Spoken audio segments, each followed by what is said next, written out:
Hello students and welcome to another session of my online biology classes called Biology Simplified. Okay, मेरे contact details आपको दिख रहे हैं screen पर. तो हम कर रहे हैं सेल स्ट्रक्चर एंड ऑर्गेनाइजेशन और ये जो है this is part 8 of that chapter 11 standard state textbook का. Okay, we are doing cell structure and organization and I trust कि अभी तक जो हमने किया है ओके वो आपको क्लियर है और आपने स्टडी कर लिया है.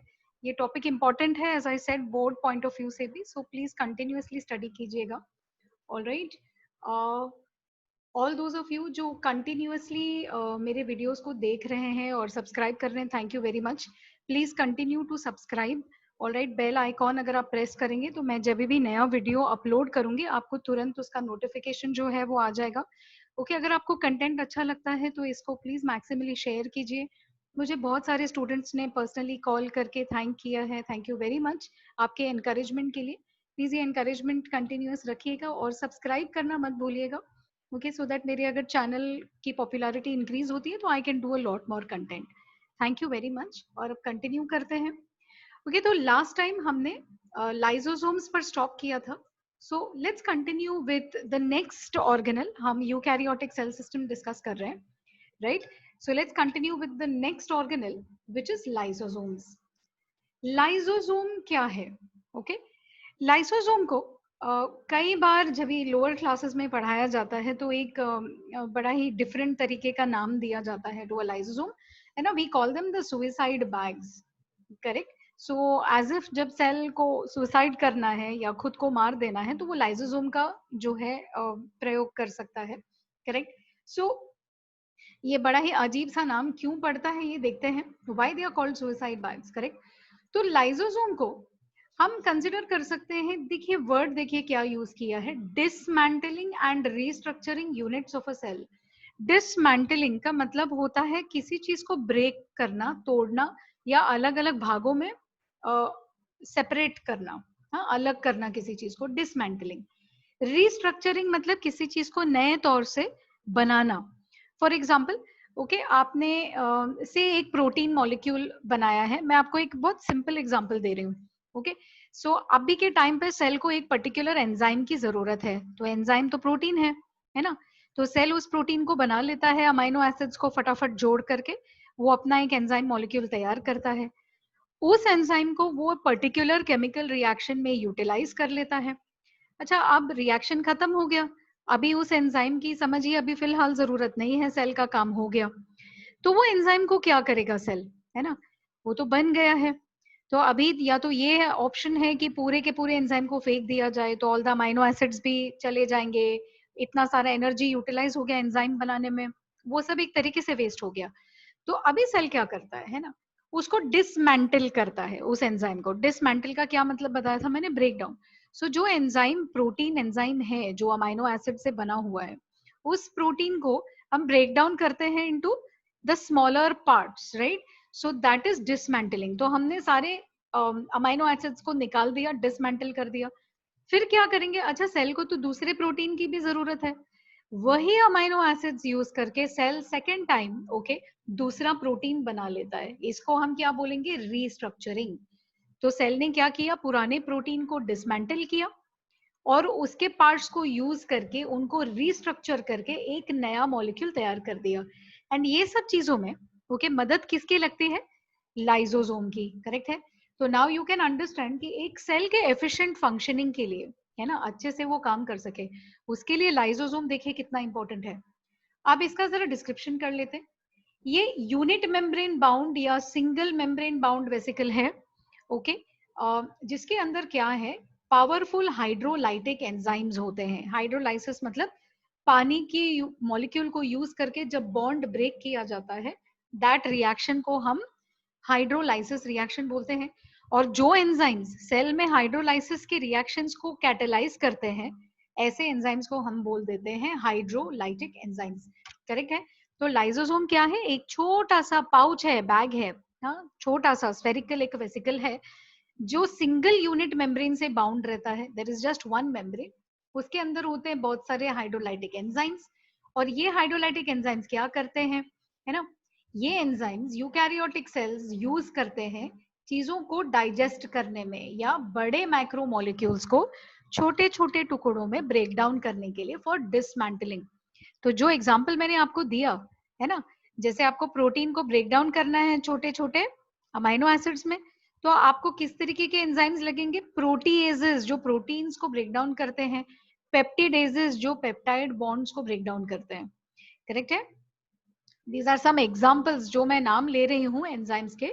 ओके ये ऐसे एंजाइम्स हैं जो आपके वेसिकल्स में आपको मिलेंगे, ये आपके लाइसोसोम्स में। करेक्ट है? तो लाइसोसोम का क्या फंक्शन हो गया? बड़े मॉलिक्यूल्स को स्मॉल मॉलिक्यूल्स में ब्रेक डाउन करना ताकि उनको सेकेंड टाइम यूटिलाइज किया जा सके एफिशिएंसी के लिए। Is this clear? Right? Okay. जो लाइसोसोमल एंजाइम्स हैं, है ना, उनका जो ऑप्टिमल एक्टिविटी होता है, बेस्ट एक्टिविटी जो वो दिखाते हैं, वो एसिडिक पीएच में दिखाते हैं। देखिए ये सब चीजें you have to make a note of these. हाँ, ये सारे इंपॉर्टेंट एस्पेक्ट्स है लाइसोसोम्स पे। अगर आप आंसर कर रहे हैं तो दीज पॉइंट्स मस्ट कम। ठीक है? अच्छा, अब ये लाइसोसोम्स आते कहाँ से हैं? देखिए जो आप पहले ऑलरेडी कर चुके हैं ना, गोल्जी एसोसिएटेड एंडोप्लाज्मिक रेटिकुलम, मतलब गोल्जी बॉडी के साथ में जो ईआर एसोसिएटेड रहता है, साथ में रहता है।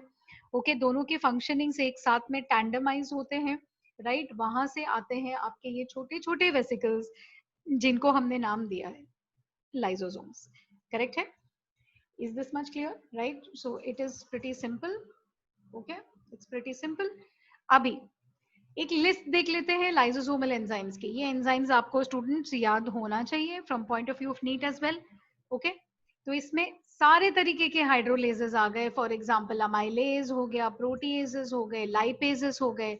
अमाइलेज ओके मतलब स्टार्चेस को ब्रेक डाउन करने वाला एंजाइम, प्रोटीएज मतलब प्रोटीन को ब्रेक डाउन करने वाला एंजाइम, लाइपेज मतलब लिपिड को ब्रेक डाउन करने वाला एंजाइम। करेक्ट है? तो ये सारे एंजाइम्स आपके लाइसोसोमल सिस्टम्स में छोटे छोटे पाउचेस में पैक करके सेल ने रखा हुआ है। ठीक है? अच्छा, अभी नेक्स्ट क्वेश्चन ये आता है कि भाई अगर ये इतने पावरफुल एंजाइम्स हैं, है ना, तो वो लाइसोसोम को खुद को क्यों नहीं डाइजेस्ट कर लेते? लाइसोसोम में भी तो ओनली मेम्ब्रेन स्ट्रक्चर है, मेम्ब्रेन में क्या है? प्रोटीन्स है, फैट्स है, तो उसको क्यों नहीं डाइजेस्ट कर लेता? सेल को कैसे क्या हार्म नहीं होता है ना?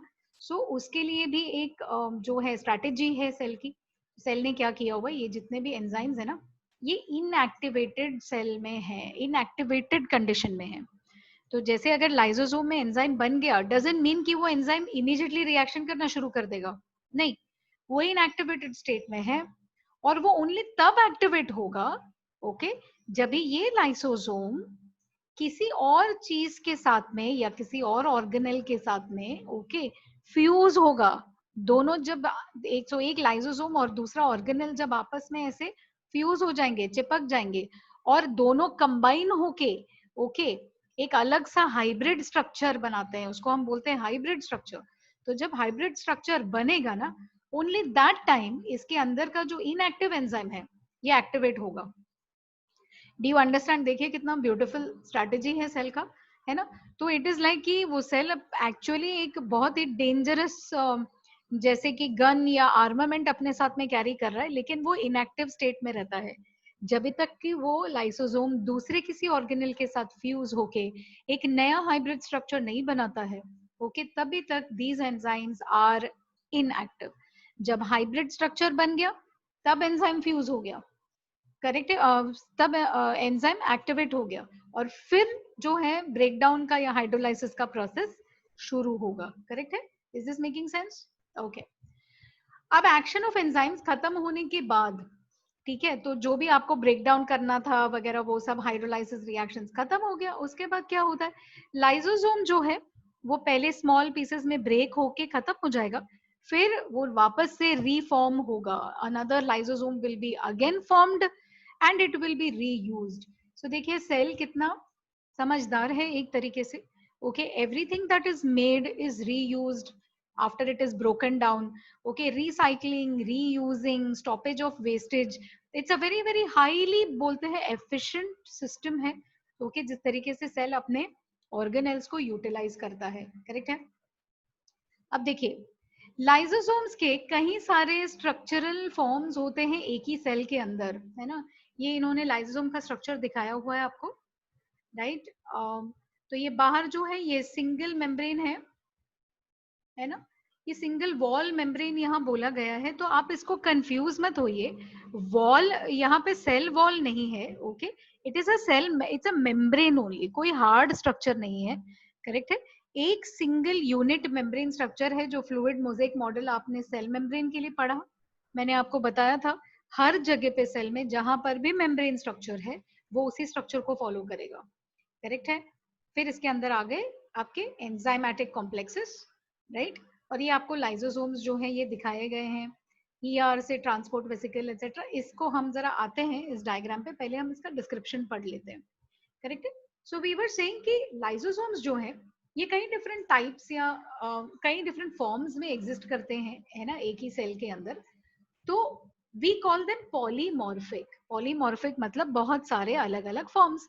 तो एक ही लाइसोसोम के कई सारे फॉर्म्स हैं, ऑलराइट, और इनको हम क्लासिफाई करते हैं अगर, तो हमारे पास सिंपल क्लासिफिकेशन आ जाता है, primary lysosome, correct. Primary lysosome का क्या मतलब है, ये सिर्फ ऐसे मेम्ब्रेन बाउंड वेसिकल्स हैं जिसमें एंजाइम इनएक्टिव स्टेट में है ना। तो जो बिल्कुल फर्स्ट बन गया एक छोटा सा बैग लाइक स्ट्रक्चर और उसमें एंजाइम्स डाल दिए गए हैं, लेकिन वो एंजाइम्स काम करने के कैपेसिटी में नहीं है, दे आर इनएक्टिव, ऐसे लाइसोसोम को हमने क्या नाम दे दिया, प्राइमरी लाइसोसोम, करेक्ट है, ऑलराइट। फिर आते हैं सेकेंडरी लाइसोसोम। अब सेकेंडरी लाइसोसोम मतलब hybrid lysosome, okay, means what, ये लाइसोसोम एंडोसाइटिक वेसिकल के साथ में फ्यूज होता है। व्हाट इज एंडोसाइटिक वेसिकल, सेल के अंदर, जैसे मैंने आपको बिगिनिंग में एग्जांपल दिया, प्रोटीन डाइजेस्ट करना है मुझे, ब्रेक डाउन करना है उसको, है ना, नया एंजाइम बनाने के लिए, नया प्रोटीन बनाने के लिए, तो जिस एंजाइम को मुझे ब्रेक डाउन करना है उसको भी मैं एक छोटे से वेसिकल में बांध लेती हूँ, है ना, उसको फ्री साइटोप्लाज्म में मैं नहीं छोड़ती। तो जो प्रोटीन मुझे ब्रेक डाउन करना है उसको मैंने एक छोटे वेसिकल में बांध लिया, ओके, और वो वेसिकल को मैंने नाम दे दिया endocytic vesicle. Endo is inside, cytic is cell, so it's a vesicle जो सेल के अंदर प्रेजेंट है, करेक्ट है। अब ये एंडोसाइटिक वेसिकल के अंदर वो चीज है जो मुझे ब्रेक डाउन करना है लाइसोसोम के मदद से। अब ये एंडोसाइटिक वेसिकल जाके जब मेरे प्राइमरी लाइसोसोम के साथ में फ्यूज हो जाता है, चिपक जाता है और एक हाइब्रिड स्ट्रक्चर बनाता है, तो वो हाइब्रिड स्ट्रक्चर को मैंने क्या नाम दे दिया, सेकेंडरी लाइसोसोम, करेक्ट है। तो secondary lysosome is nothing but primary lysosome plus endocytic vesicle, okay, जिसमें मेरा सामान है जो मुझे डिग्रेड करना है, इट्स वेरी सिंपल, करेक्ट। इसमें अब मेरे एंडोसाइटिक वेसिकल में ऐसे मटेरियल्स हैं जिनको मुझे डाइजेस्ट करना है, करेक्ट है, और इसको हम कभी कभी हेट्रोफाजिक वेसिकल भी बोलते हैं, क्योंकि आपके सेकेंडरी लाइसोसोम्स या हेट्रोफाजिक वेसिकल्स जो हैं साइज में बड़े हो जाते हैं, क्योंकि ये दो चीजों का फ्यूजन है ना, मिक्सचर है, तो इनका साइज जो है प्राइमरी लाइसोसोम से बड़ा हो जाता है, करेक्ट है, ओके। अब इस पर्टिकुलर वेसिकल के अंदर डाइजेशन हो जाएगा, ये तो आपने समझ ही लिया होगा, क्यों, क्योंकि एंजाइम फ्यूज हो गया ना मटेरियल के साथ। तो हमने पहले क्या बोला था, एंजाइम जब तक फ्यूज नहीं होता तब तक एक्टिवेट नहीं होता, और जब फ्यूज हो गया तो वो एक्टिवेट हो गया, एक्टिवेट हुआ तो मेरा मटेरियल डिग्रेड हो गया, है ना। तो अभी जो भी चीजें डिग्रेड होके डाइजेस्ट होनी थी वो हो गई, जो बच गया, है ना, कुछ चीजें समझो डाइजेस्ट नहीं हो गई वहां पर भी, तो वो जो बचा हुआ रिमेन्स है उसको हम बोलते हैं रेसिड्यूअल बॉडी। समझ में आ रही है बात, yes, I hope you can understand this, right. तो प्राइमरी वेसिकल से सेकेंडरी वेसिकल, सेकेंडरी वेसिकल में सारा ब्रेक डाउन डाइजेशन, जिसको हम इंट्रासेल्युलर डाइजेशन भी बोलते हैं, सेल के अंदर होने वाला डाइजेशन, तो ये डाइजेशन खत्म हो गया। तो जैसे डाइजेशन में कुछ चीजें नहीं डाइजेस्ट होती है, वेस्ट निकलता है, वैसे यहाँ पे भी कुछ चीजें डाइजेस्ट नहीं हुई जिनको सेल से बाहर हमको फेंकना पड़ेगा, करेक्ट है। तो वो जो बचा कुचा अनडाइजेस्टेड मटेरियल है वो जिस छोटे से बैग में है उसको हमने बोल दिया, नाम दे दिया रेसिड्यूअल बॉडी, करेक्ट है। तो रेसिड्यूअल बॉडी वो ऐसा वेसिकल है जिसमें अनडाइजेस्टेड रिमेन्स हैं, ओके, जो बच जाते हैं हमारे हेट्रोफाजिक वेसिकल से, सारे प्रोडक्ट्स ऑफ डाइजेशन रिलीज हो जाने के बाद में साइटोप्लाज्म में या साइटोसोल में, करेक्ट है। तो आपको समझना क्या है, सेल का काम रिसाइकल करना था, उसने पुराना प्रोटीन लिया, ओके, उसका एंडोसाइटिक वेसिकल बनाया। देखिए हाँ, सीक्वेंस देखिए, जो प्रोटीन डिग्रेड होना था उसको एंडोसाइटिक वेसिकल में बांध दिया, फिर एंडोसाइटिक वेसिकल प्राइमरी लाइसोसोम के साथ में फ्यूज हुआ, प्राइमरी लाइसोसोम में एंजाइम्स अनएक्टिवेटेड फॉर्म में है, दोनों फ्यूज हो गए, सेकेंडरी लाइसोसोम बन गया जहां पे मेरे एंजाइम्स एक्टिवेट हो गए, उसको हम हेट्रोफैजिक वेसिकल भी बोलते हैं, वो प्राइमरी लाइसोसोम से बड़ा है साइज में। ओके, एंजाइम्स एक्टिवेट हो गए, मेरे पुराना प्रोटीन को ब्रेक डाउन कर दिया, जो अमाइनो एसिड्स रिलीज हो गए, देखिए हाँ, जो अमाइनो एसिड्स रिलीज हो गए ब्रेक डाउन प्रोसेस में, उनको हेट्रोफैजिक वेसिकल से बाहर निकालकर सेल के साइटोप्लाज्म में वो वापस घुल मिल के चले जाते हैं। This is called as intracellular assimilation.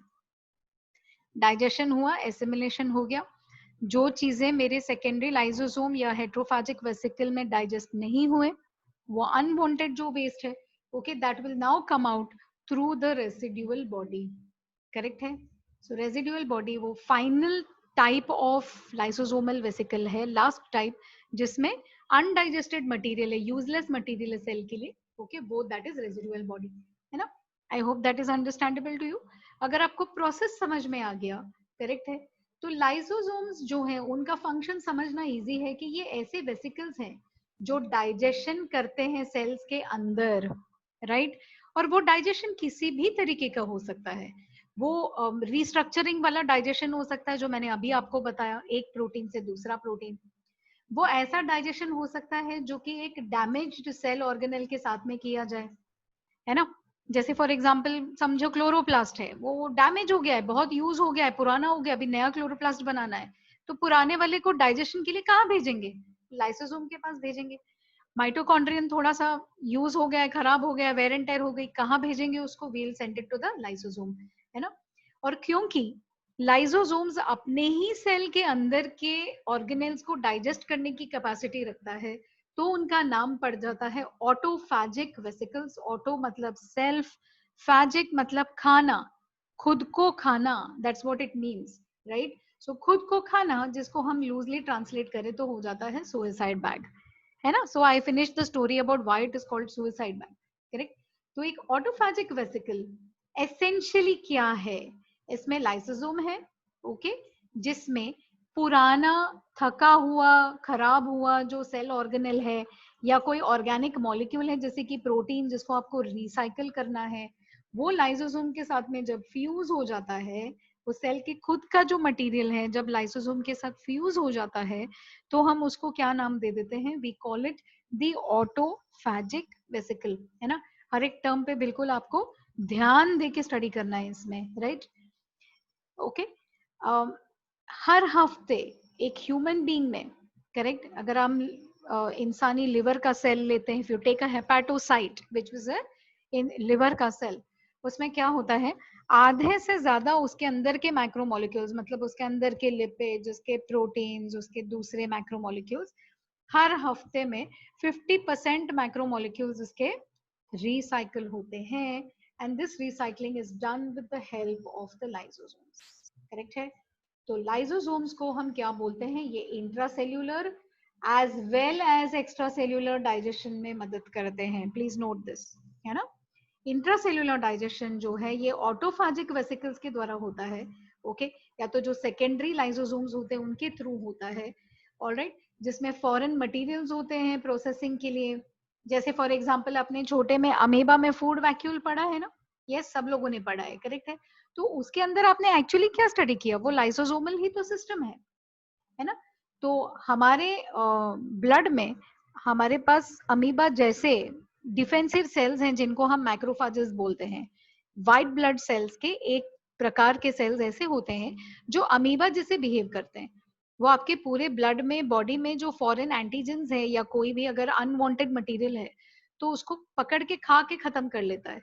तो दैट खाना इज व्हाट एक्चुअली उसके सेल के अंदर के लाइसोसोम्स, ओके, इस तरीके से जैसे आपने पहले स्टडी किया है, आपके सारे जो वेस्ट प्रोडक्ट्स है या जो एक्स्ट्रा सेल्यूलर एंटीजेंस है उनको वो एनगल्फ करके खत्म कर देता है। करेक्ट है? ओके, अभी एक चीज देखिए, so that is what they have tried to show you. ये डायग्राम अगर आप देखेंगे तो ईआर से ट्रांसपोर्ट वेसिकल गोल्जी तक, गोल्जी के बाद लाइसोसोम बन के तैयार हो गया। ओके, ये जो लाइसोसोम्स हैं दीज आर प्राइमरी लाइसोसोम्स। फिर वो किसी चीज के साथ फ्यूज होते हैं, तो ये अगर ऑर्गेनेल खुद के ऑर्गेनेल के साथ फ्यूज हुआ है तो ये हो गया ऑटोफैजिक। ओके, और फूड के साथ में जो फूड आपने बाहर से खाया वो अंदर आया, फैगोसाइटोसिस। तो फूड भी ये एक्स्ट्रा सेल्यूलर डाइजेशन है, ये इंट्रा सेल्यूलर डाइजेशन है। ये एक्स्ट्रा सेल्यूलर पार्ट है, ये ऑटोफैजिक पार्ट है। Understand that? ओके।